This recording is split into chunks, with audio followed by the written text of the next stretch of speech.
Hello, and welcome to Book Reviews Kill, a podcast about fantasy, sci-fi, and horror novels. I'm Evan. And I'm Chad. And you're joining us today for our recap and discussion of Gardens of the Moon, Volume 1 of the Malazan Book of the Fallen by Steven Erikson. Today we'll be discussing Books 3 and 4 of Gardens of the Moon, those being The Mission and Assassins, respectively. Okay, that was so much information. That was a lot. This is my second time, though it was a decade ago, and still it was a lot. It was a total overload, but I had a lot of fun with both of these. There was a lot of really cool scenes here.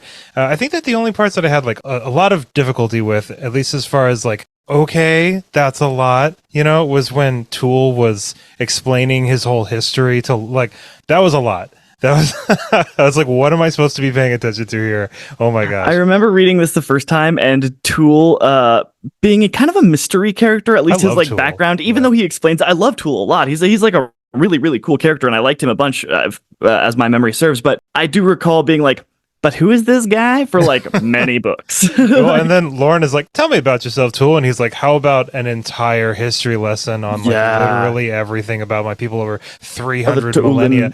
So many different things were brought up. And then, it's funny because like with regard to the Jagu Tyrant, that stuff is very important to know. It's important to know like what this thing is that everybody keeps talking about.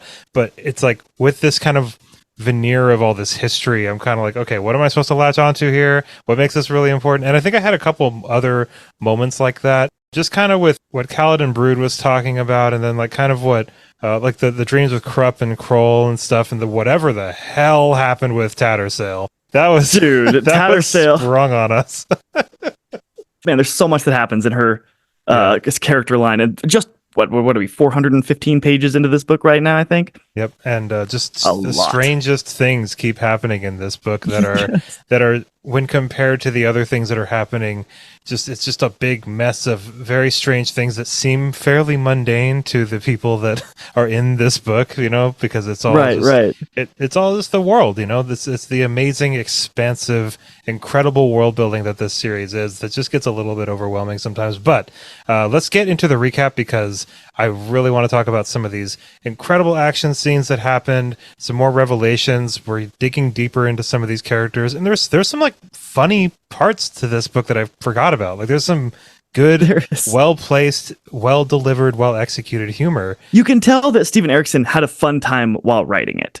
Though I think it is incredible. Like I've thought of this so many times while reading this book, as my like own confusion and idiotic brain kind of stumbles through some of these events, trying to piece things together. I remember you telling me that he didn't take notes. Like he just wrote, he just sat down and wrote them out. Like I don't believe him for a second. That's crazy. I wonder sometimes if he was just like messing with the people that were interviewing him. Yeah. I believe it was 10 Very Big Books. We go back in time like 300,000 years at one point during this. Like, I don't know how he holds it all in his head. But speaking of holding things in your head, good luck with this recap, because there's a lot of vocabulary here, Chad. All right. I'm here for it.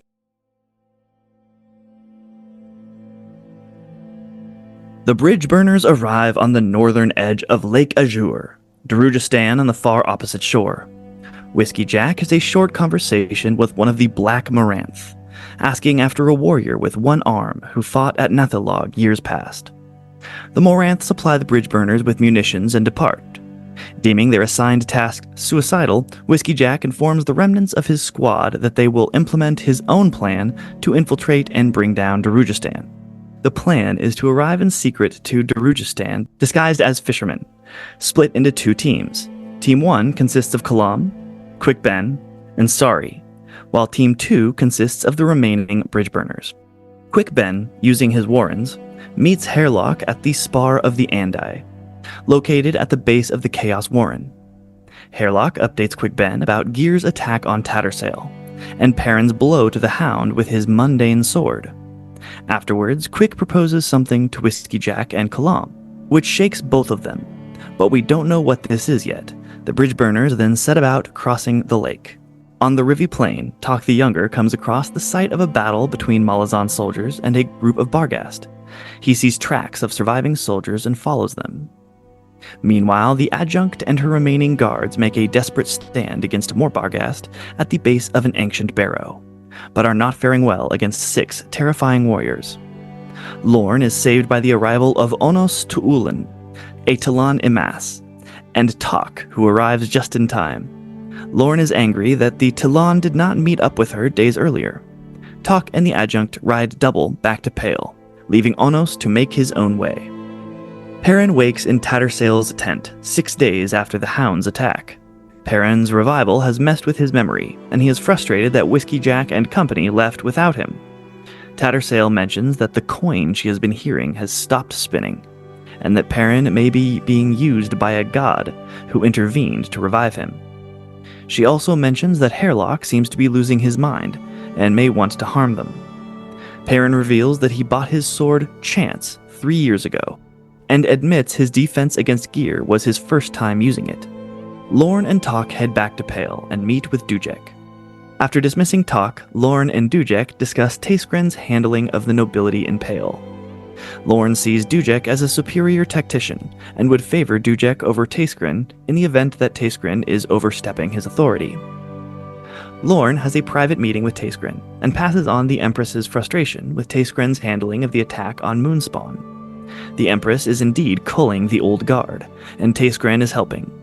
Lorne recognizes Dujek's importance to the legions of the Malazan soldiers and emphasizes that he is not to be harmed. Taskren informs Lorne that Opon may have involved themselves in the events in Darujistan. Tattersail, after finding out Perrin is working for Lorne, is invited to a dinner with Lorne, Dujek, Tok, and Taskren. Lorne is sure that Tattersail is the sorceress responsible for the death of her parents, and challenges her.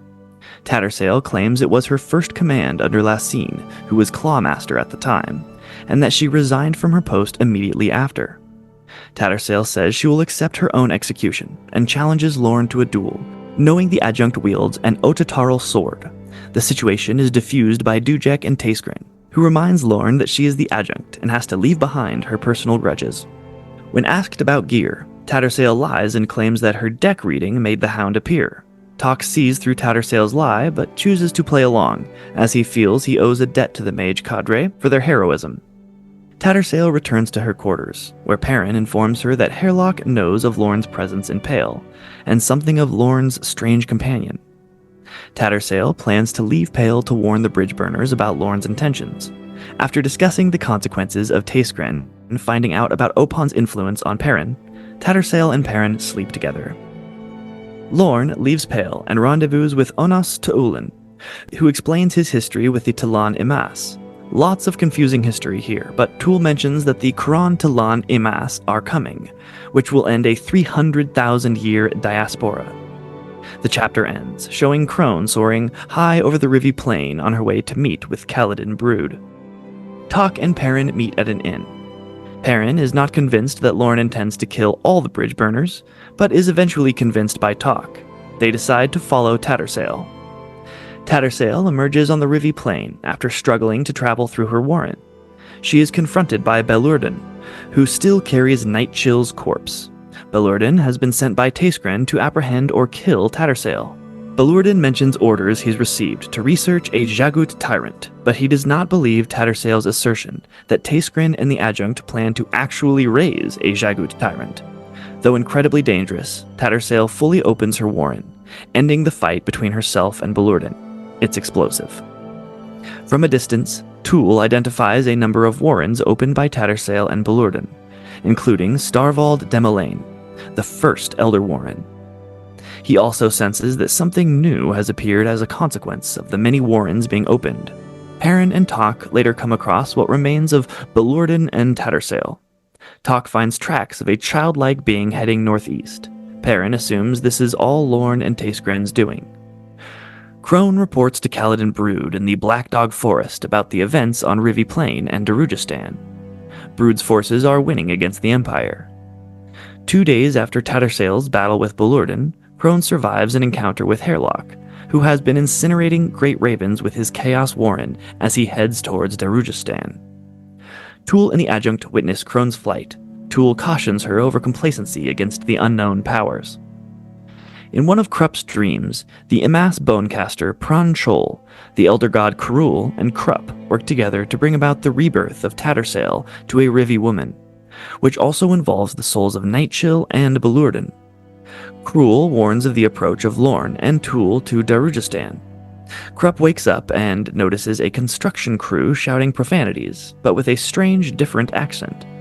The crew are, of course, the bridge burners, planting Moranth munitions in the street. Crocus meets with his uncle Mammoth, who tells Crocus he should continue his education, which Crocus eventually agrees to do. Mammoth then explains about the rumor of a Jagut barrow in the Gadrobi Hills. Whiskey Jack orders Sari to follow Krupp to the Phoenix Inn. Cotillion, the old woman from Itko Khan, and the Fisher Girl are all still vying for purchase on Sari's head. Sari kills the bouncer at the Phoenix Inn, then goes inside and eventually meets Crocus, who she quickly identifies as the coin bearer. Baruch finds out from Crone that an unknown party, likely Malazan, is looking for the barrow of the Jagut tyrant, allegedly located in the Gadrobi Hills. Alarmed by this, Baruch requests help from the scholar Mammoth and intends to send his agents, Krupp and friends, out into the hills to observe any digging parties. He tells Krupp to take Crocus along to prevent him falling into the wrong hands. Quick Ben enters the Shadow Warren, escorted by Blind, one of the hounds. He is taken to a throne room to meet with Shadow Throne, where he reveals he was once an acolyte of House Shadow. Quick Ben deserted House Shadow, however, and has been marked for death. After a short conversation, Quick Ben strikes a deal with Shadow Throne. He will eliminate Hairlock if Shadow Throne will lift the bounty on Quick Ben's life. Shadow Throne discovers Quick Ben's true identity just as Quick Ben leaves the Warren, using the name Delat. At the Phoenix Inn, Ralik Nam notices Kalam enter and tells his clan leader Ocelot has led Kalam straight to them. Ocelot commands Ralik to lead Kalam to Tarlo's warehouse, intending a trap. Kalam and Quick Ben take a room upstairs and wreathe themselves in magic. Quick Ben makes himself invisible and charms Kalam to be able to float and see magic. They follow the assassins to the harbor. Anomander Rake sends the Tisti Andi mage assassins to take out Darujastan's guild's assassins. Kalam and Quick Ben are caught in the crossfire. Quick Ben releases a demon loyal to Taskren, but it gets killed in minutes by the skilled mage assassins and Anomander Rake as the two bridge burners escape. Ralik, after being attacked himself, heads back to the Phoenix Inn, ruminating on his future. He corners Crocus and recalls the night's terrors, then warns Crocus against staying on the path to sucking the city's lifeblood. Murillo finds them and informs them about their assigned job in the Gadrobi Hills, which Ralik rejects. Quick Ben and Kalam find Whiskey Jack and company and inform them of the night's events. They surmise that the Tisti Andi are eliminating the guild members, and Whiskey Jack considers eliminating council members to find the true rulers of the city. Sari, still following Crocus, discovers the plan to get Crocus out of the city and decides to follow them and eventually kill Crocus. Anomander Rake meets once more with Baruch, stating that he started the Assassin War himself, intending to prevent Lassine from contracting the Assassin's Guild to kill Baruch. Lassine has a habit of making high fists out of assassins. Baruch is angry that Rake did not consult him, and claims Rake has no understanding of Darujistan. All this time, Baruch is hearing the sound of chains and heavy wheels. In another of Krupp's dreams, Karul informs him that Tattersail is growing, protected by the Rivi and a powerful warlord. Krupp also hears the sounds of chains and wheels, and Karul explains that this sound is Dragnapur, a sword, which chains the souls of those it slays. As much information as this is, granted, this is my third time reading this book, but I feel like I am kind of like I feel like I'm trying to hold a bunch of water in my hands, and I'm keeping most of it in there, but a lot of it's kind of leaking out too. You know what I mean? Like, it's just totally. There's so much going on here. There's so much to remember, and I think that, like, on a first read of this book, if you're listening right now and this is your very first time reading this, I can imagine it's really difficult for you to prioritize what you're really supposed to pay attention to here, because everything is just being thrown at the wall. But it really makes for a really engaging read because there's so much mystery to everything. There's so much, like, what does this mean? What am I supposed to really latch onto here? And it just feels so organic. It feels so fleshed out. But at the expense of you kind of wandering in the dark just a little, just a tiny little bit. I mentioned this during the first episode, but, and I was making a joke, Lord of the Rings, one does not simply read Malazan Book of the Fallen, but I really kind of stand by that. Like, you experience these books and you discover them. And if you're feeling a little like, man, I'm like left out in the wind to dry here and just confused, that's okay. Get out your magnifying glass and keep on reading, because things will make sense. The history will be explained, because sometimes things can be like confusing and meaningless and filled with the mysteries and history of twisted motivations and moralities. But these books are so steeped in epic events. Like, you're not being told of a battle, you experience the battle. In addition, the world is super rich, as is all the characters. There's just so much depth here. If you want to, you can get stuck in 300,000 years of Tulun in mass history if you want, which is just a lot. So, don't feel bad if you're a little bit lost. Everyone is at some point during these books.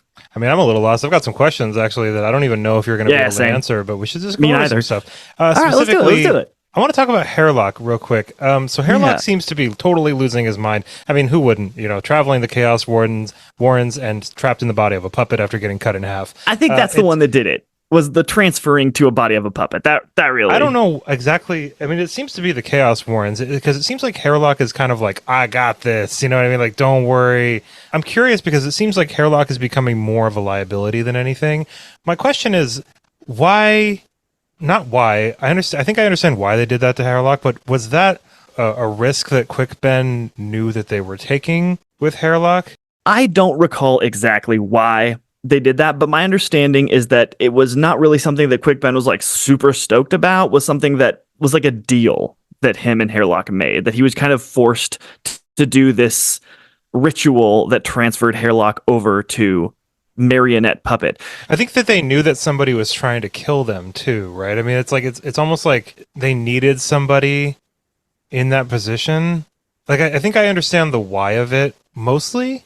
Because Sari had like all this like weird dark energy about her, and so I'm just saying, like, I think I understand that. What I'm asking is, like, did they not have some sort of contingency for this? Did they not plan for Hairlock going crazy in this warren filled with creatures, as Quickben would say, that is liable to make somebody go insane and try to kill everybody?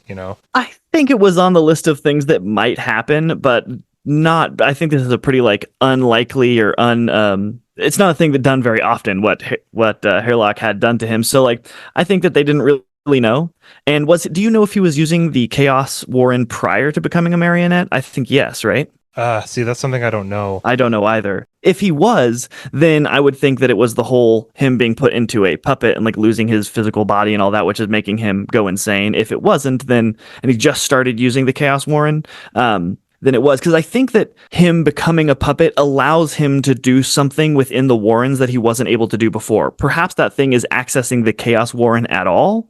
But because it's mentioned multiple times that he goes like adventuring into the Warrens and he goes super deep a few times. I'm wondering if he could do that in his physical body prior to becoming a puppet, or if it was the puppet thing that enabled him to become their Warren scout.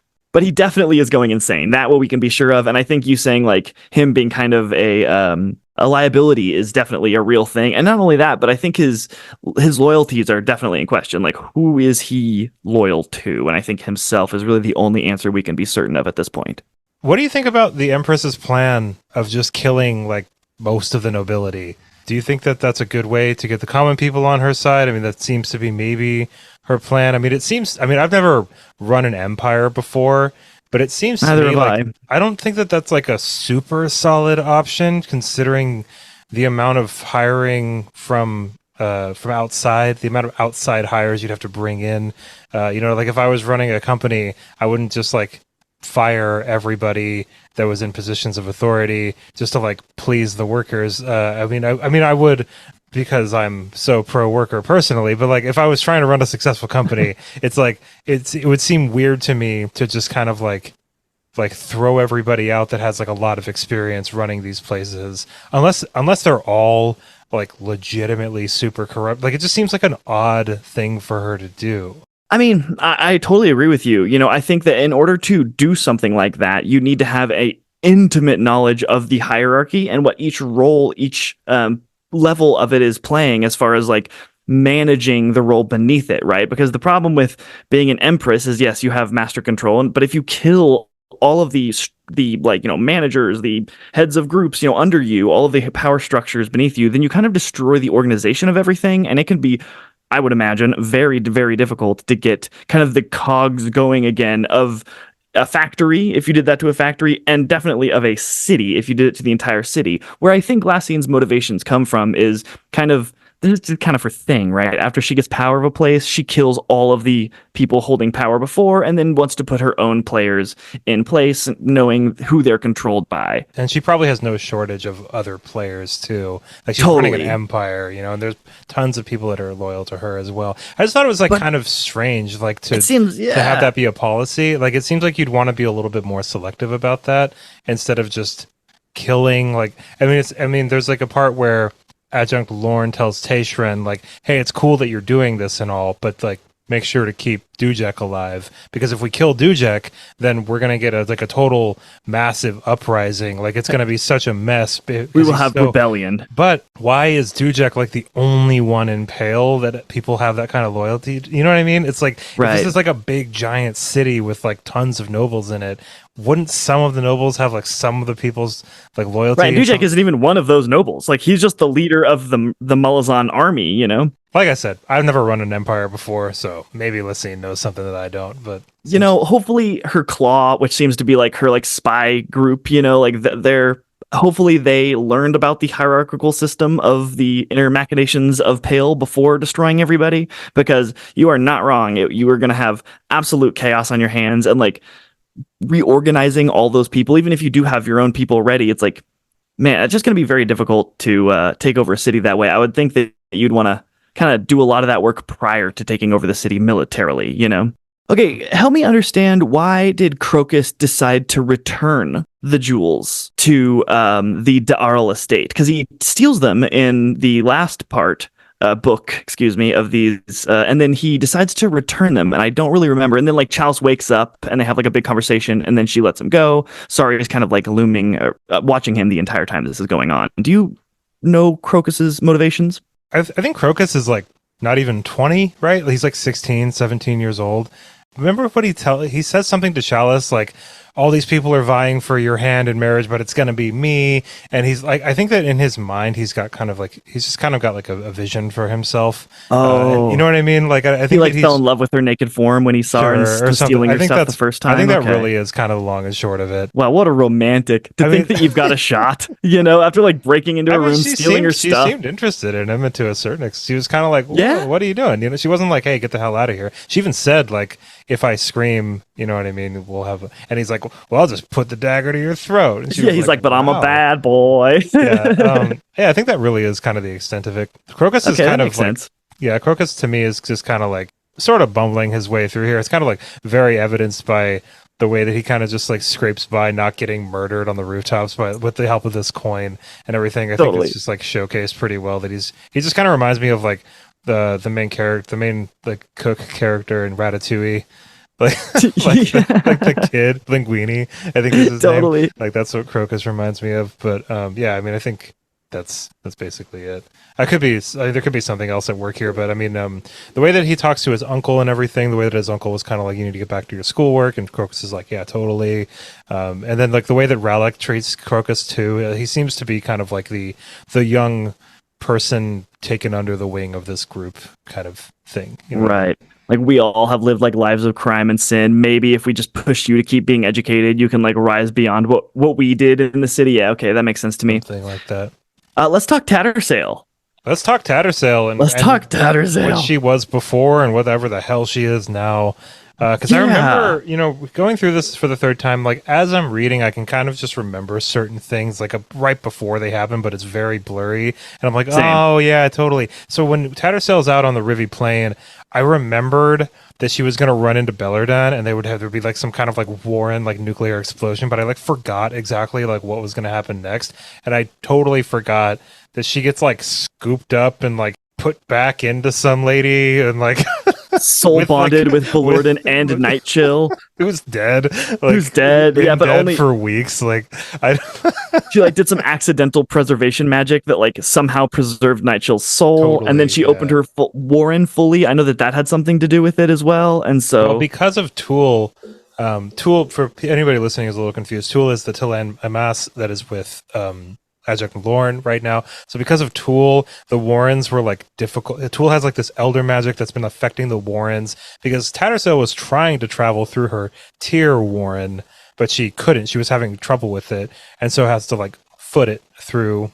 She's on her Subarus through the Rivi Plain. That's when she ends up with Bellerdan, who was just there by coincidence, I'm pretty sure, or some. He was trying to find a spot to bury Night Chill, and he's on orders from Taishren to not necessarily kill Tattersail, but kill Tattersail, like apprehend her, wink, sure, wink, hint, hint. Yeah. But yeah. Anyway, that whole sequence was really strange because I didn't really understand how there were so many Warrens being opened up. There's another section of the book where I think it's Tool notices, he's like, this Warren opened and this Warren opened and this Warren opened, and it's I thought that maybe Bellerdan is just I think Bellerdan's a high mage, so maybe he has a lot of control over lots of different Warrens and stuff, because I'm pretty sure Tattersail only has a mastery over the tier Warren.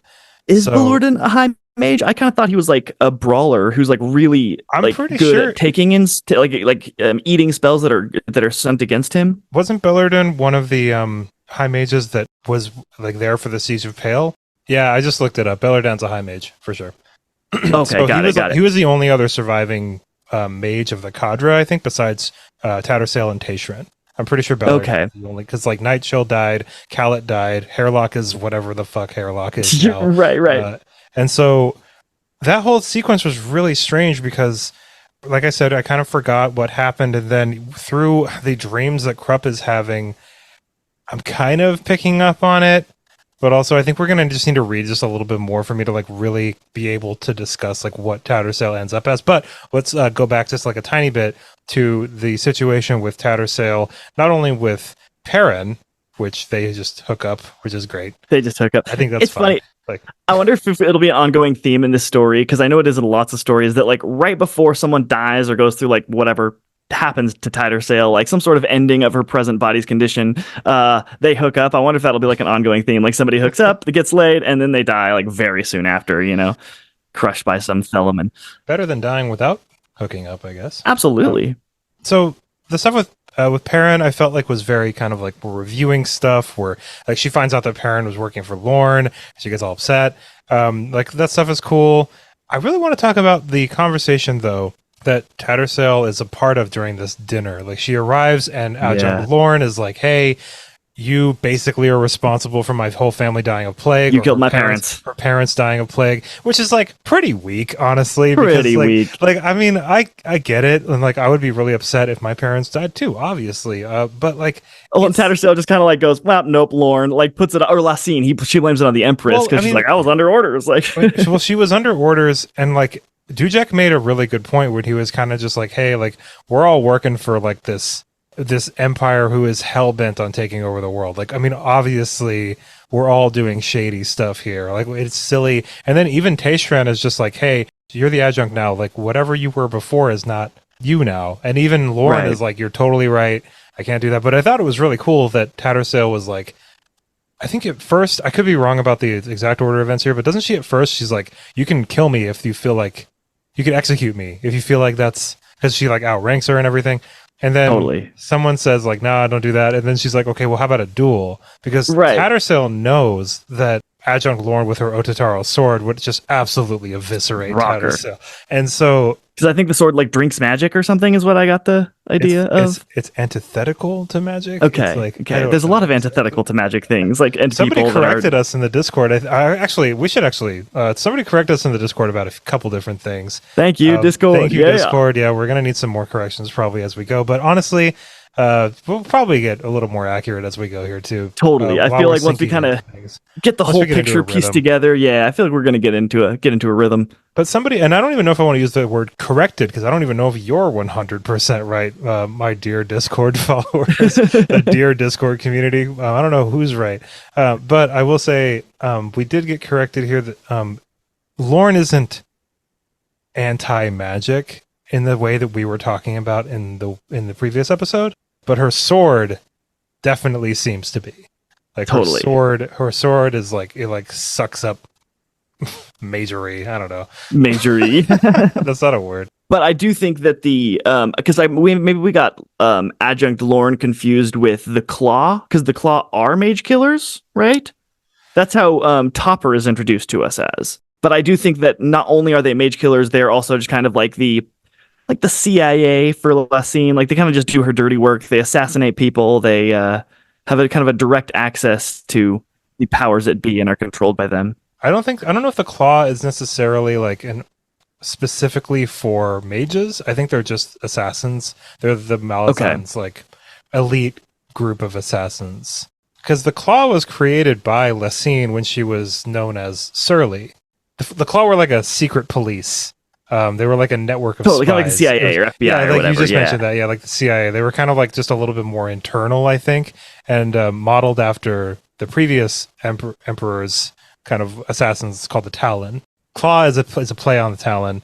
You know what I mean? But it seems like it's a little bit more. It digs a little bit more deep. Sure, digs a little more deep. Nice. And then we have the Claw Master, who is Topper, I believe, by the time that we take over the story and the rule of Lacine. So yeah, I think that is that they're more generally seen as assassins, not as like antithetical to the like anti-mage troops. You know? Are we gonna have to do like a kind of like what newspapers do when they have to like fix?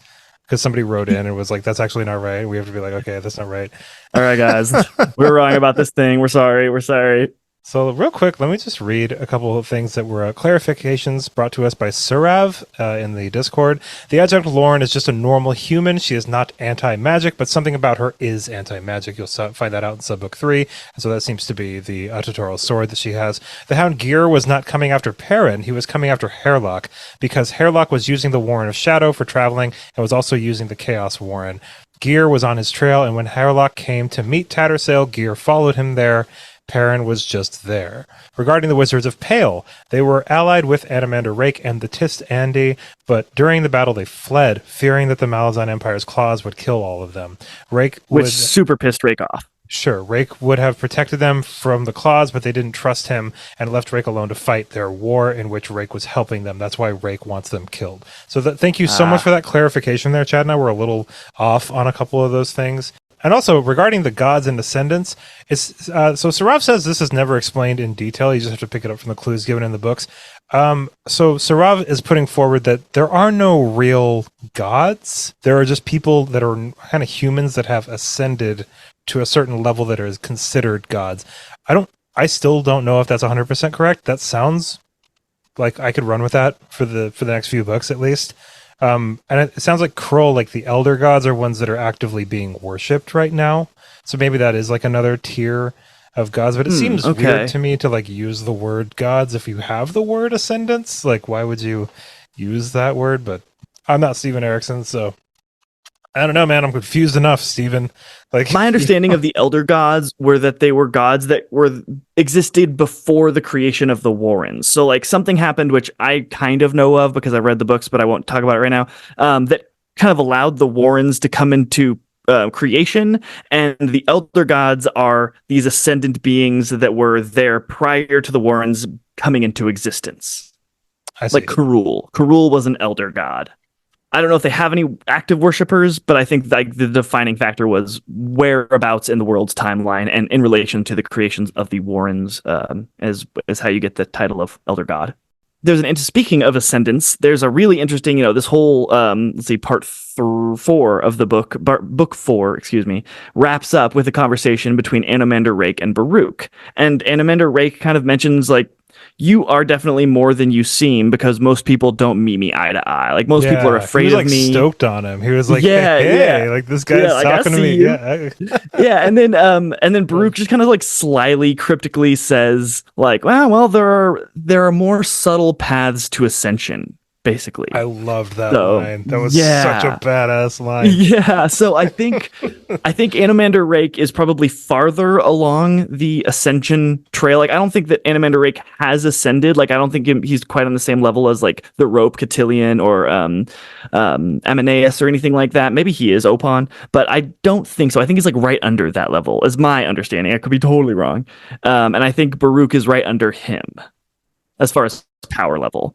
The part of that conversation I also really liked was that Anomander Rake kind of came into that room and was like, "Oh my god, you're like you sent this demon to go watch over me. Like, don't you know what I'm doing? I'm doing all this really awesome shit for you, man." And then Baruch is just like, "Dude, you have no idea how this city even works, do you? Like, you're up in here, like you're messing all this stuff up. I've already got my plans.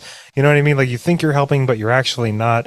And I think that was what led Anomander Rake to be like, "Wow, this guy is talking to me." Totally, like, doesn't he know who I am? Like, I'm Anomander fucking Rake. Like, I've got a giant soul-sucking sword on my back. I control Moonspawn. Because Dragnapur is Anomander Rake's sword, right? We put that together. Yep, totally. It's easy to put together. Which is so cool. Dragnapur. Dude, Dragnapur is awesome. It's funny. You mentioned earlier, like, I'm remembering things like basically like right before you learn about them, and I'm like remembering the history and lore of things as we're talking about this episode. And again, I won't spoil anything, but I'm remembering some of the lore around some of these items that we are discussing, and it's freaking awesome. Like, so cool. I kept wondering, like, Tattersail kept reading the deck for a long time, and we kind of learned, like, in the run-up to the Battle of Pale, she didn't read the deck for multiple months and like feeling like something had kept her away. And she recalled that like that happened once before.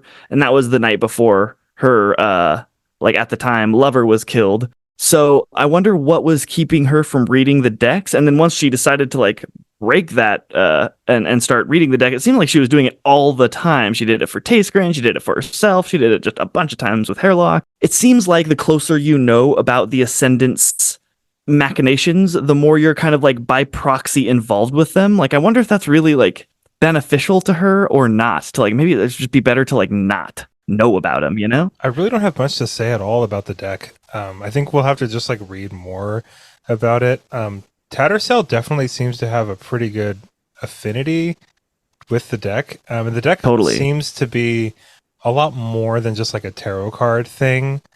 I think to your point though, and I could be so off here, but like I think to your point, like people that are proficient at using one of these decks in the way that Tattersail is, like maybe do have like a bit closer of a bond, or maybe not bond, maybe bond isn't the right word, but I have no idea. Like, I don't know anything about this deck stuff. I know that there's like another mention of it later in the second book, which is like a really cool scene, and I'm excited to get to the second book for all kinds of different reasons, but we're not talking about the second book. We're talking about the fucking first book. And we mean Gardens of the Moon and Deadhouse Gates, and this use of the word book. Man, book is so confusing that it's used in the books itself, because sometimes we mean actually like the book itself, and sometimes we mean the books within each book. So that's a confusing one. We're sorry, you guys listening. Somebody had given us some advice on what to call these things, and I appreciate that input, but I think we're going to keep calling it each titled, I don't want to say the word book, binding of paper. We're going to call those like Gardens of the Moon, Deadhouse Gates, Memories of Ice. We're going to keep calling those volume. So Gardens of the Moon is volume 1, and then book 1, 2, 3, 4 in those volumes. Just because in my mind, that's kind of how I settled it. And then also, if you look only at some because it calls the books within each volume books, and it calls it one of the original. I think the original cover for Gardens of the Moon says volume 1 of Malazan, Book of the Fallen. So interesting. That's what I'm going to call. I'm going to keep calling it that. Sorry if that's frustrating anybody, but I got to pick a lane. So cover to cover, it's a volume, right? Yeah, and each section within is a book. Yes. So just to totally 100% clarify that, but I do appreciate the input, obviously, of course. This Malazan Discord channel is popping off. We've never had the Red Rising one has usually got a lot of people in there too, but the Malazan one, everybody's like, "What the fuck is going on?" It's so funny to read some of this stuff. Anyway, let's talk a little bit about Crone and the meeting with Caladan Brood. Sure. I'm so happy we got to see Caladan Brood. I just picture a big, muscly man with a gigantic hammer on his back.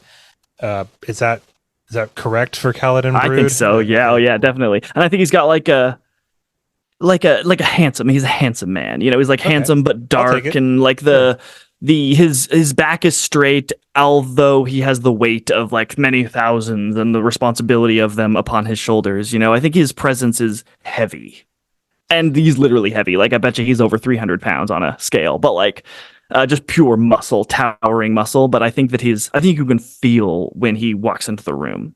So what do you think about Kaladin Bruto? I mean, I know you've read quite a few of these books, so don't spoil anything, but like, I get the feeling that him and Anomander Rake aren't like besties. You know what I mean? Like, they're not totally in agreement on like everything. And it seems like almost Kaladin Brood is he's got like his own reasons for being against Malazan, the Malazan Empire, but like, I'm not quite sure. I felt like that was just like a really short chapter with him, and it was like hard for me to get a beat on him, And he's not in Deadhouse Gates at all, so...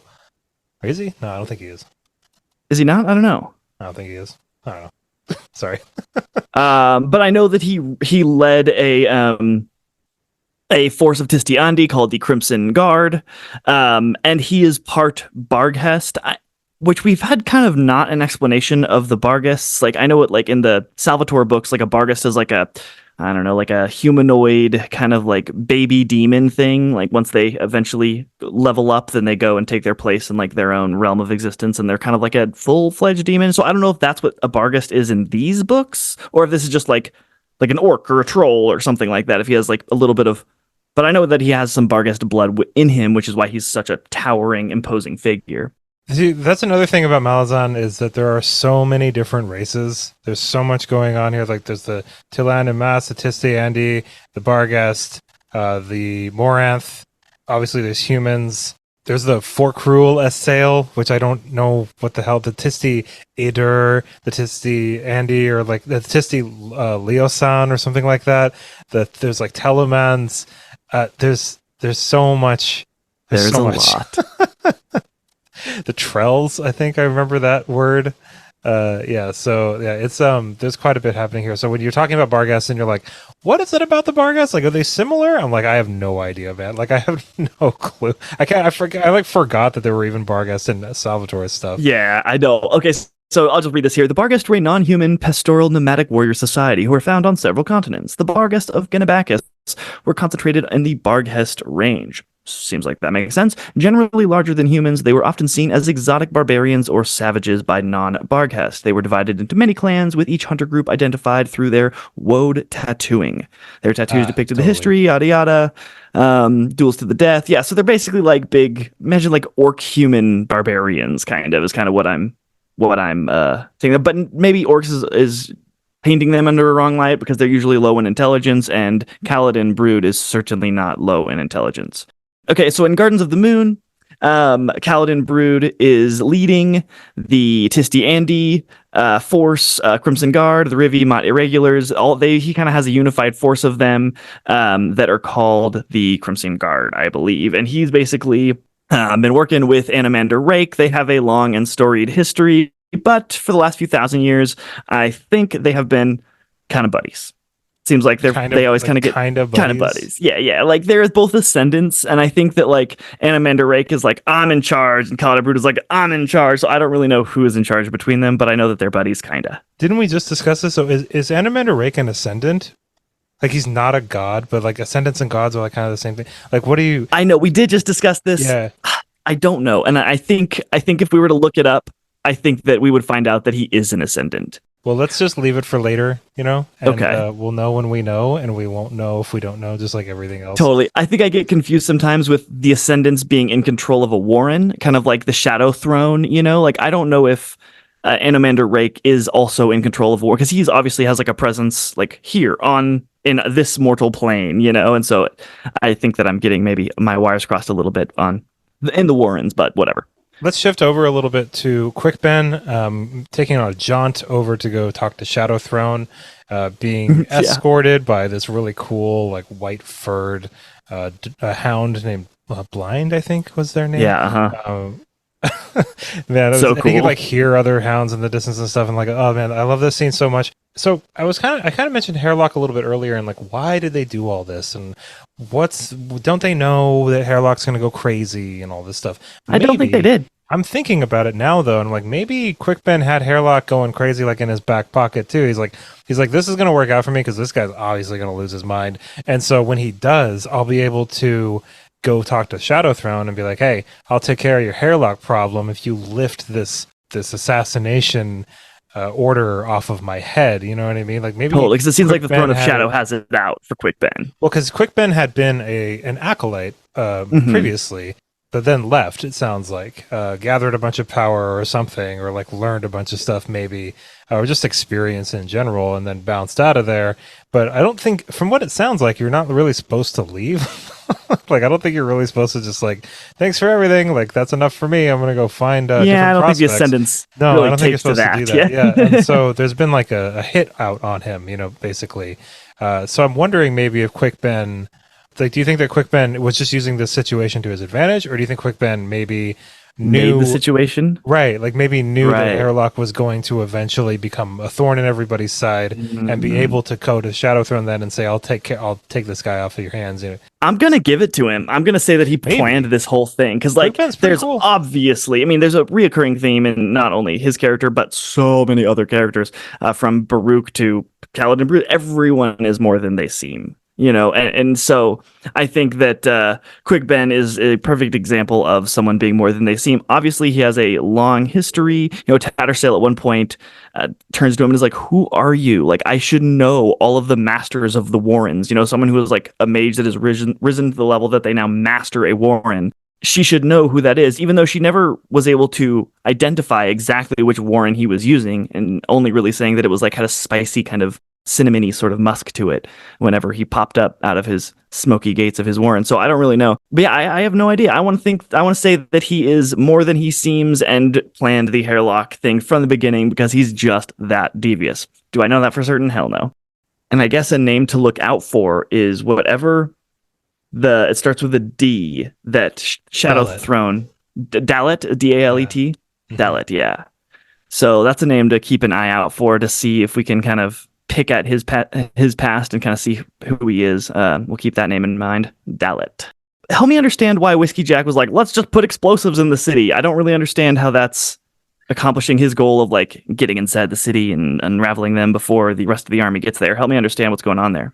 I think that like taking Darujistan, much like with taking Pale and other cities, it's a gigantic organized effort, right? Like that's why they're trying to like corrupt the council from the inside and stuff like that. There's all these like moving parts that are trying to like do this in like, I'm sure like taking a city like this in the way that the Empire is trying to do it, especially like a last holdout, would require like a ton of organization and a ton of things to go right. So I think maybe in Whiskey Jack's mind, he's like, let's just cause a shitload of chaos. Like, let's just, you know what I mean? Like, let's make this city even more of a pain in the ass to take than it already would be by blowing up a bunch of streets and stuff and, just causing a general, like, mess. Like, that's what's going on in, like, my head is, like, they're trying to foil plans so that, and I could be wrong, but like in my mind, they're trying to foil the scene's plans and make the effort, the Malazan effort, look like kind of more of a mess than it really is, so that they can get people loyal to Dujek. Whiskey Jack can only do so much, like because if they deviate too hard, they're all going to get killed. It'll give Empress Lassine a excuse to have them just murdered for betraying her. Right now, they're legendary enough, and they're well known enough, and they're connected enough that like just killing all the bridge burners would be like it's not really going to work super well. And so I think that Whiskey Jack knows that, but also like they can't just like defect either. Like they have to like be seen to be in Darujistan, like following some sort of orders. Right. Nor do they want to. Because Dujek even says like after the events in Darujistan, you guys can just disappear, go live peaceful lives. Yeah. And Whiskey Jack is like, we don't want to, like, we're in this till the end is basically what he says, really so badass. Okay, that makes sense to me. It's so badass. I don't know, there could be like another reason, but I think it's just mostly sowing chaos. I think it's fair to say that the bridge burners thrive on some chaos, and the more chaos that is happening around them, the more they can kind of seize the reins of the events and then orchestrate them to their own own machinations, they are very aware of the fact that they've been sent off under a suicide mission. They're going into Darujhistan to die. Like, that's what Lasine wants. That's a win-win for her. They cause some chaos for her, undermine the city's authority or whatever, and then also die in the trying of. I love how Whiskey Jack is just kind of like leaning up against the wall in his chair, like looking at the remnants of his squad. And he's just like looking at Fiddler, and he's just like, that guy's such a shitty soldier, but damn, he's such a good sapper. Like, you're not going to find another one like him. Like, he's crazy and he'll blow stuff up like nobody else can. But I just love how he's just kind of like looking at his squad, and he's just like, man, these guys are so, like, I love them all so much, but man. We've been through it. Yeah, and we will keep on being through it. Yeah, I like how also, we were talking about Sari last episode about how she's like the new recruit. Like, she's really not the new recruit. She's been with them for 2 years. They just keep calling her the new recruit because they don't. She's the newest recruit. Yeah, she's the newest, but to call her a member of the Bridge Burners will be to fully accept her into their folds of the Bridge Burners themselves and like kind of be family as they all are. And they know that like you can't be family with something that you're like terrified of, that you think is the embodiment of evil in the mortal realm, They're like pretty convinced of it too. Yeah, pretty convinced. And I think Whiskey Jack's kind of coming around to it too. Because he just like at first is like, no, she's just a little girl. Like, we're not going to assume that she is the embodiment of evil. And then, I don't know, I think he's kind of like, man, is it really naive of me to keep thinking that? And yes is the answer. Talk to me a little bit about how Ganoa's Perrin, he's working for Lasine, or Lorne, the adjunct, really. He's like directly under her. And then he is pretty quick to kind of be like, all right, so like this is Lorne's plan. And like, I don't know, his loyalties seem at question because he's quick to kind of not only hook up with Tattersail, but kind of bind himself to her plans. And then Whiskey Jack and them, he seems like he likes their group a little bit more than Lorne, and maybe he's found a home or something. What are your thoughts there? I think that Perrin might like, innocent is a weird word to use for Perrin, but like I think that as far like he doesn't know the extent of Lorne and like everybody's plans. I think even after him and talk a little bit in that inn, his talk like kind of like convinces him that things are like a little bit more nefarious than he thinks they are. But I think that still, I think Perrin thought he was being assigned to the Bridge Burners because of either his nobility status or just because he's good at what he does, and he was just kind of finally moving up. You know what I mean? And then all this like shady stuff happened. And he was like, "What?" Like maybe he felt like kind of betrayed almost by Lorne, who he had been kind of like forming a certain connection with. But yeah, he does kind of shift over like pretty quickly. Like he like sleeps with Tattersail. But there's also like a line where he almost like can't help but be attracted to Tattersail. There's like something going on there that's like, and maybe I'm wrong about this, but it seems like there's something that's more than just like a physical attraction almost.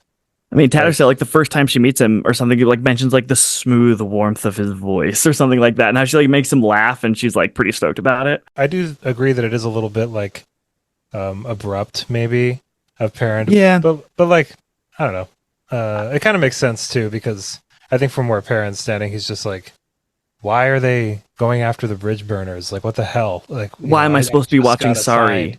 Yeah. I just got assigned. And I mean, it mentions that he hasn't had any friends in the last 2 years. He's like friendless. So maybe he kind of like has had enough time. Yeah, he misses his family, and he's had enough time working directly for Lorne to kind of like know that perhaps his like romanticized version of the world and his youth is like not really the actual world, and that like maybe the people that he's working for aren't the best actually. And so he's like kind of desperate. He's like a man set sail. He's just like looking for a ship, and maybe he sees that in the Bridge Burners. Do you think the Bridge Burners, like Whiskey Jack and company, do you think that they're loyal to Dujek or the Empire? Dujek. So you don't think that they're as loyal to the efforts of the Empire, just in as a sort of philosophy, like not even necessarily like Lasine's Empire, because I don't think that they don't seem very loyal to Lasine. No, I think they see her as like an usurper. Maybe. Yeah, but like, I think that they're loyal because they were loyal to the Empire before, or were they loyal to Dasim? I mean, Dancer. I can't remember everybody's name. Usem, I think Usem, yeah, something like that. I think that they are generally loyal to the idea of the Emperor. I do not think that they are loyal to Lacine, but I think more than anything, they understand the bond that a soldier needs to have with its fellows, like in the mud and in the sticks. And so I think they have that, like, that is really what pulls upon their loyalty strings, is Dujek leading his troops down there in the gutter with them, and like they've been with him for so long. Like, I think if Dujek was to be like, I'm taking over, to be like, they would be the first people to kind of strap their allegiances, their loyalties to him. I hope we explore that more in the later books, like what exactly the bridge burners believe in, and like, you know what I mean? Because I'm sure it seems like each other. Maybe, and Dujek is one of them, you know. But I think that like you have to. I think at a certain point, because they're not just like grunts that were commissioned and like forced into this situation. Right. Maybe they were at first, but something has kept them with the Malazan Empire this long, and I'm wondering if we're going to see the loyalty to each other. Maybe, yeah. But can you have that like outside of like an imperialistic, like horrible regime that's been in such flux over like? I think they probably learned about the negatives, the evils of their own side from the inside. You know, when they first started, they probably started very like idealistic, you know, but then they realized like, oh, we're just fighting for, I don't think they really care. They were like, we'll either be fighting for this side or that side. Neither of them are good. Each one is like their own selfish force trying to gain power for themselves. And I think really their loyalties lay with the fellow man next to them in the trench. Yeah. And I think that's kind of how they are meant to be represented throughout the course of these books, as like our window into the fighting man and their opinion of the events therein, you know? I wonder how little of the whole picture we're really seeing here. Like, so little. Man, like, so little. Because there are 9 more books after this. We're not even through the first one yet.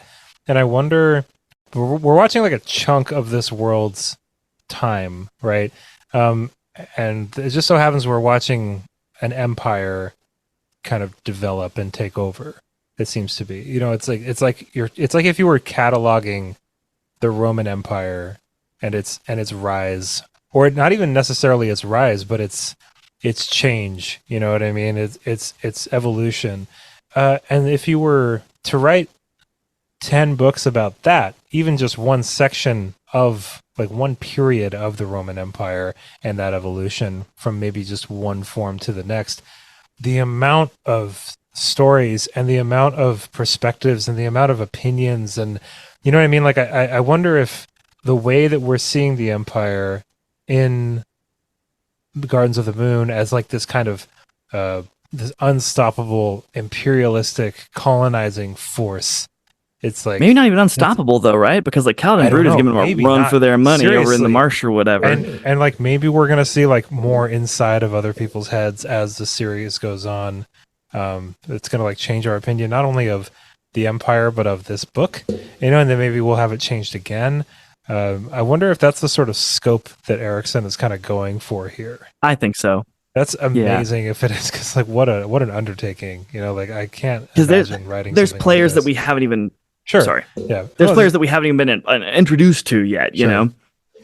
And as far as I'm aware, time period, like, doesn't it skip around? Not skip around, but like skip forward in time? Like a little bit sometimes, yeah. It skips a lot. Like there's times where you begin a book and you're like, am I even reading Malazan Book of the Fall? Like, what is happening? And man, I don't remember which book it is, but I remember there's one specifically that like, it's just like, okay, and we're learning about these two countries fighting each other now. All right. Like, I'm happy that we're reading this one book at a time after this first volume, because I think that's about the pace that I don't know if I could like crush these books in. No. Like if they could be the only books I'm reading for like 6 months, you know what I mean? I just don't, or like 4 months or whatever. I'm sure people have finished these books really quickly because I bet there are people that have read these books like 5 or 6 times, you know, and they just churn through them every single time. And I bet on like your 4th. And I bet you we sound like idiots, those people. Maybe, and if we do, thank you for being patient with us, everybody. I think it's going to aid our comprehension as we kind of slow it down, and also it'll speed us up. Like I think by having like these little like, yay, we did it, these like multiple sections within one volume of like we won, we got to the point that we were supposed to, and then now let's talk about it. I think that'll kind of keep us a little bit more on track and deliberate as we continue to Malazan plod forward here, because I think it could be easy, and know from personal experience that it can be easy to get lost in this story a little bit, which certainly happened to me a few times my first read through 11 years ago. I'm still kind of lost, man. Me too, dude. Yeah. Still kind of like, because I think that as we're talking about this, we're also not reading parts. You know what I mean? We're not talking about the book in its entirety. So it's like, no. I still, even after a couple reads, I'm still like kind of lost, which is fine. I'm enjoying myself, you know. Oh, totally. And I think, that's probably a good lesson to keep with us throughout as we read this, is like, though we may not know everything, we're not sometimes supposed to know everything. So just like keep putting one foot forward in front of the other one. But that's the frustrating part, baby. It's like you don't know when you're not supposed to know something. Yeah, right. You know what I mean? Yeah. I've definitely found myself going back and like reading pages, like looking for something, like, am I supposed to know who this person is? And then not finding it and thinking to myself, maybe this is something I'm not supposed to know. So that's fun. So Sari seems to have a protective spell within her that was placed there by the crone on the streets before she was taken by Cotillion. Because remember, there's like someone says the word seer around her, and she gets like kind of shaken really up by weird. It. Yeah. And then Cotillion's like shunk and then like reasserts his dominance over her real fast. I don't know. I think that's one of those kind of read and find out later kind of things. Yeah. I'm not really sure about this. Sari is so freaking weird, man. Like, she's freaking weird. I feel bad for her. You know, like I feel bad for this Fisher girl who just got roped into all of this. Yeah, roped nice. One thing I wanted to kind of point it out, I was going to mention in the Discord, but I thought it'd be cooler to talk about here, is that until this read, I had never really empathized, I guess, with Quick Ben and Kalam being intensely creeped out by this girl. Like I kind of like understood it on a surface level, but then I like thought about it more, and I was like, this is not a Fisher girl. Like this is a god possessing somebody. Yeah, that's really fucking creepy, dude. Like I totally get it now. Like it's so much to deal with, like for a couple of years, you know. Totally, and so much to the point that she is possessed that we literally, I went back and looked. We literally never have been given Sari's original name because that person is gone. Like maybe there's a little bit of her left being protected by the crone's spell or whatever on the road, but I think it's very small. And it must be weird too for your commander, this person that you put so much trust in, to be so adamant that everybody get along too. You know, like that would be really difficult, I think, when you're kind of like, look, obviously this woman is messed. Something's wrong here. You know what I mean? Like she's got dead eyes. Like she's creeping us out, you know? And I think Whiskey Jack's just like, but if we can't trust each other, who can we trust? You know, kind of going back to the loyalty of the fellow man. I totally agree with you, man, but like with this specific situation. Right. Besides this. Do you think that she's being possessed by Cotillion? Cotillion, like, the rope, yeah. Do you think that Cotillion is presently and has been for the past couple of years solely consciously with the bridge burners? You know what I mean? Or is it like, does he kind of like, because it's mentioned that like her consciousness, Sari's consciousness is kind of split a little bit, but maybe not split, but like these certain consciousnesses are fighting for grip kind of on her brain. You know, you got like Regalia, whatever the hell her, Regala, the seer from the beginning, the old lady.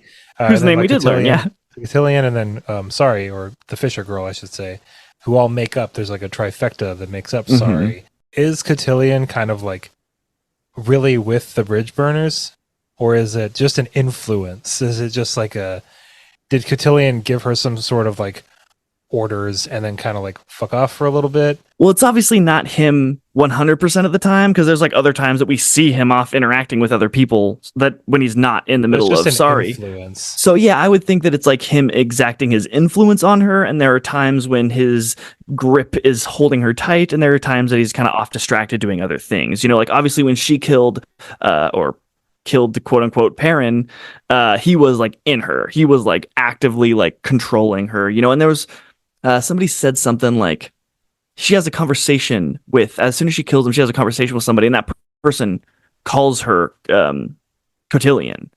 So there's times that he is very much like 100% in there. She is not there. I think we're going to wrap it up here pretty soon. There's one more scene that I wanted to talk about, and for everybody listening, hopefully we got to some really cool high points here. Chad and I are doing our best to get to everything, but obviously if we hit every single scene, we'd be here for like 5 hours. Yes. So I do want to talk about real quick though the scene on the rooftops with Quick Ben and Kalam. Quick Ben is invisible. Kalam is able to float around and see magic and stuff. That's all really awesome. Super awesome. The part where Quick Ben unleashes this demon, though, was pretty chilling. That was rough to read, and I forgot about that part. And I forgot that the demon realizes at a certain point, and he's just like, "Oh, you brought me here, so I'm gonna die." Right, I'm gonna be used. I'm being used right now. Darn it. I felt so bad for the demon. The demon didn't do anything. Not then.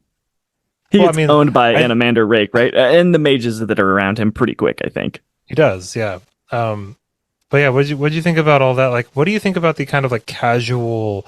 Because there was a scene in the Siege of Pale too, where demons were just like tearing people to shreds and stuff. Totally. Like, the kind of like casual tossing in of being able to summon demons and stuff. Like, and for reference and for clarity, I don't think that demon is necessarily used in the kind of like more Judeo-Christian sense of the word. No. I think it's more of like a sort of conjuration of a being from a different dimension that's not necessarily like inherently evil or something like that. It's like I agree. You could probably call the hounds maybe even demons. Maybe I'm not sure about that, but like I'm curious like your thoughts on that scene, but more specifically, or I guess more generally, just like the usage of these demons. I mean, to me, it just kind of cements in the like to the gods or the ascendants, small g gods, the world is a chessboard.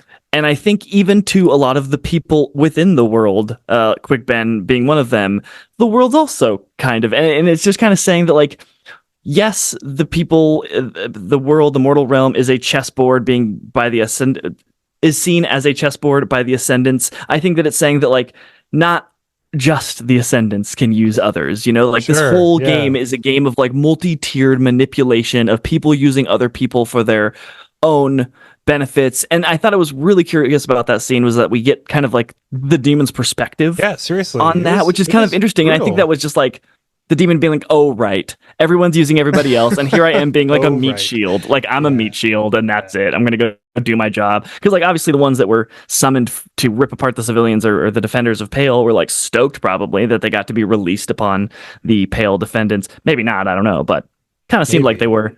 And this one was like, oh man, darn. I'm just a meat shield, killed. Yeah. Yeah. There's so much to these. There's so much to read here. There's so much to think about. Where is this all going? Like, what's the point of all this? Like, well, let's go find out. It's funny.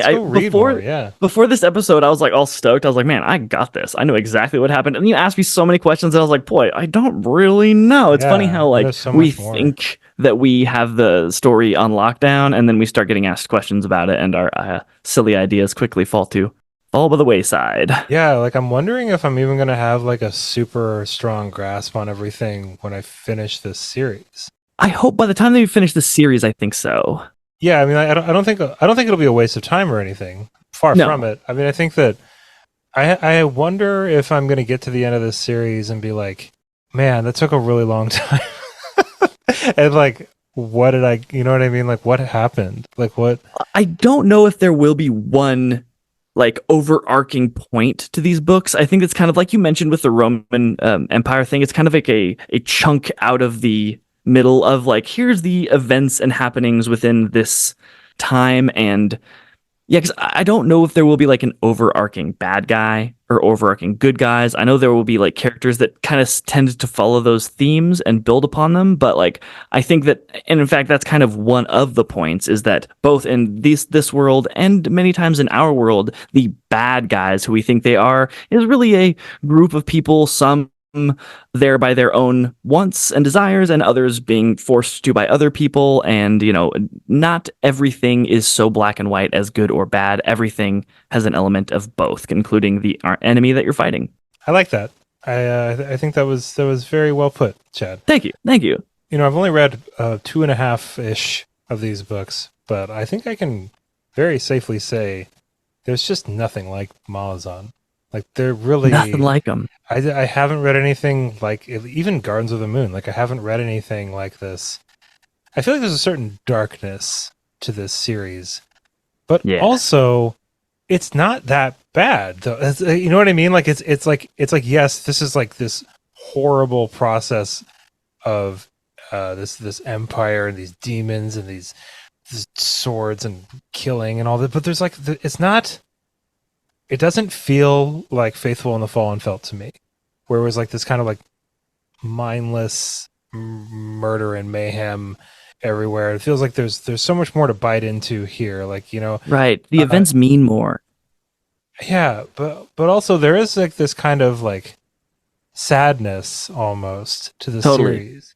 Like, I wonder if that's going to continue on. Like, I wonder if that's going to be like, it just seems so like heavy already. Totally. But like I said, but it's avoiding the pointlessness. There's still like meaning and depth behind it, and though I think it would be easy to lose yourself in the kind of hopeless, like, oh no, everything's bad sort of thing. But I don't think that's the point here. I don't think so either. And there's also some like I said at the top of the episode, there's some funny parts to all of this too. Totally. Like that part at the end of one of those chapters where I can't remember exactly what it was, but like, what did Whiskey Jack do? He like, was his nose bleeding or something? Or like he was like so stressed out that like something was bleeding. I can't remember what it was. Yeah, something was. I think it might have been. I don't know. He was just like, oh man, like, and he like called one of the who's the healer of the squad? Mallet. There we go. He calls Mallet over and he's like, oh, it happened again. he's like Mallet, I was so stressed out, I was hurt myself again. And then like that part on the shore, they're trying to get the boat into the water, but like their Barghast guy, Trots, like put all of their stuff in the boat before they put it in the water.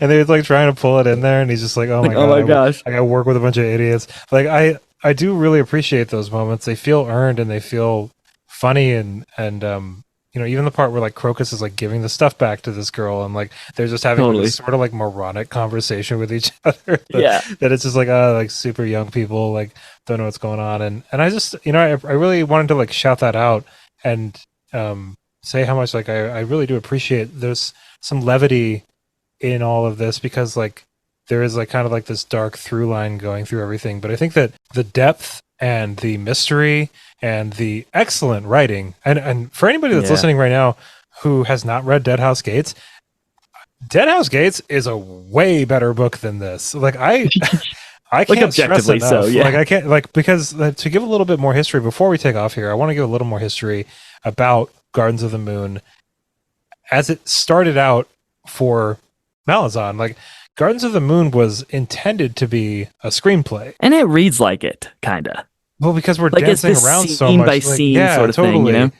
You can kind of picture it as like a couple episodes of Game of Thrones almost, where it's just like, okay, well, now we're over here, now we're over here, now we're over here. It's just kind of a mess of a book. Like, it's just, I mean, and that's just my personal opinion. That's right. But moving over to Dead House Gates, it's like the writing is way better. I think 10 years had passed or something between when Erikson had written Gardens of the Moon. Like in Our World? Yeah, totally. Yeah. Sorry, thank you for clarifying that. Yeah, so like, Erikson had written Gardens of the Moon as a screenplay, and then I think please correct me if I'm wrong, but I think that it was rejected as a screenplay, obviously, because like everybody in Hollywood was like, what the fuck is this? Are you kidding me right now? But like, also, to back up a little bit more, I'm pretty sure that Steven Erikson and his friend Ian Esselmott, who has also written some of the books in this universe, had created a sort of, I think it was like a tabletop game. I'll give you more details on that. I'll research it a little bit more. But anyway, after the screenplay was kind of like not working, I think that he had novelized it, right? And then some time went by, and then he wrote Dead House Gates. And Dead House Gates, like, once you kind of get over the fact that you're on a different continent and there's a bunch of new characters and stuff, it really takes off, and it's just endlessly interesting. And it feels more focused. Like, it feels more, I mean, obviously by the time you get to the end of it, you're just like, I don't know what the fuck is going on right now. Like, I have no idea what any of this means, but the ride feels like you're kind of a little bit more strapped in and like the landscape is more interesting. And that's saying a lot because like there's a lot of really cool stuff happening in Gardens of the Moon. But yeah, Deadhouse Gates, that was one of the only books that I've ever physically thrown across the room when I finished it.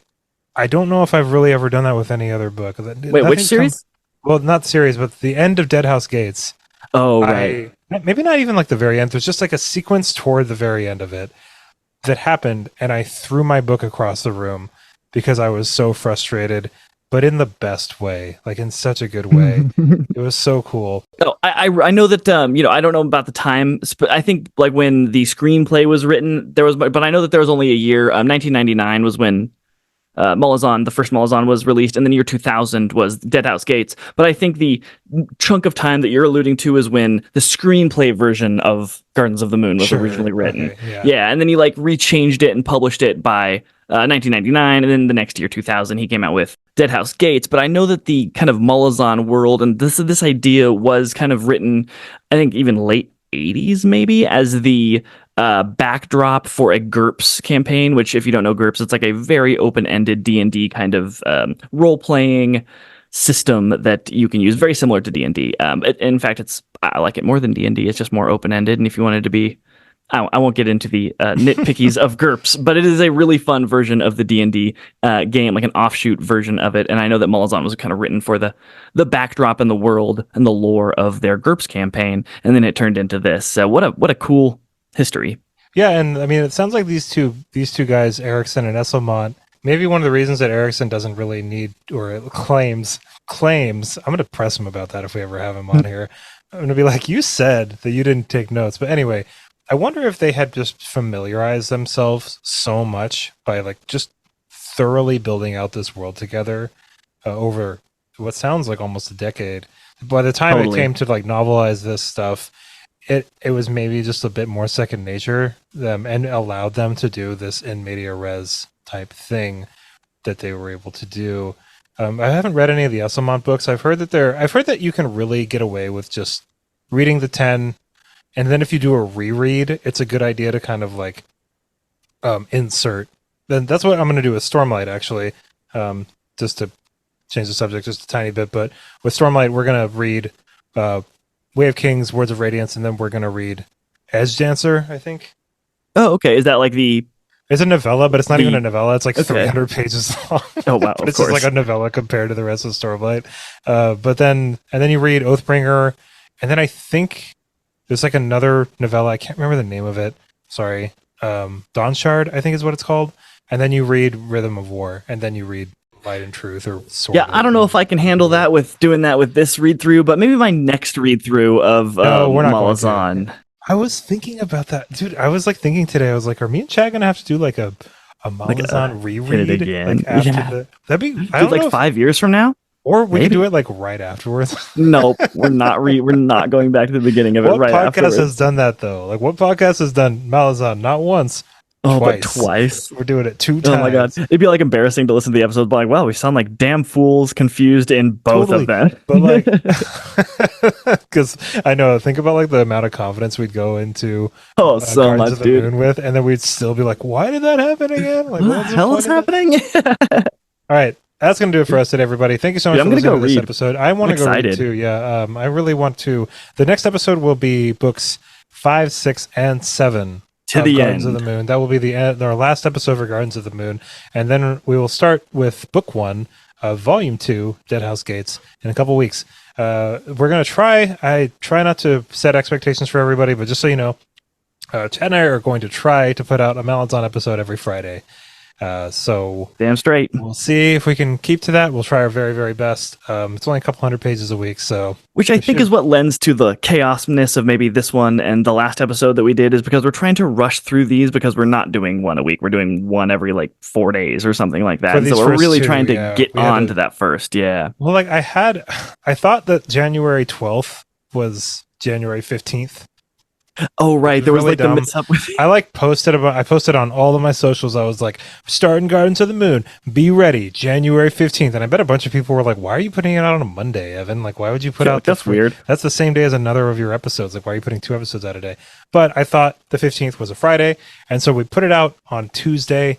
And then we recorded our next episode on Wednesday don't night. beat yourself up over it. Numbers are hard. We could get on, because we want to do, what I would really love is to get a Throne of Glass episode every Wednesday, Malazan episode every Friday, do the Monday episode, do our interviews and stuff. But, we'll see. We might take 2 weeks between Throne of Glass books or something at some point, or I don't know. Those books get pretty hefty. Totally. We might even have to split up a couple of those Throne of Glass books. We'll leave ourselves a little wiggle room for some grace and life events happening, that might, some extraneous circumstances that may that may change how fast we can read these books. But we're going to try our best. Yeah, I'm not really worried about Throne of Glass. I think with Malazan, we got to kind of keep the fire hot or whatever. Yep. Yeah, we got to really my priority in my mind, at least, is keep those ones try to keep that Friday schedule. Yeah, they're a pretty big priority for us. Yeah, totally. Yeah, if we end up putting Throne of Glass out on a Thursday or something, it's not a big deal. Or if we skip a week or whatever, it's fine. But I feel like with Malazan, it's we got to kind of. If we don't stay on top of it, we'll never get it done. We got to keep it going. Especially, oh my God, dude, we can't. And I don't want us to get sick of them either. No, I don't think. I think we would get sick of them if it took us 2 years to read these. Absolutely, things. Yeah. But I think, kind of going back to my comment about them being kind of heavy, that's why I'm glad I'm reading them with you, and I'm reading them with this audience, and we can all kind of commiserate sometimes and talk about stuff, and just remember that it's fiction. It's it's probably going to get pretty heavy. It's probably going to get pretty heavy. But then also, you have us to talk about it with everybody. We all have each other. We all have each other. So yeah, that's going to do it for us, everybody. Thank you so much for listening to this episode. Really appreciate your time, and look forward to our next episode coming out probably next Friday for books 5, 6, and 7 of Gardens of the Moon. And we're moving right on to Dead House Gates. Hell yeah. Everybody, hope you have an awesome rest of your day. And of course, happy reading. Bye, everybody.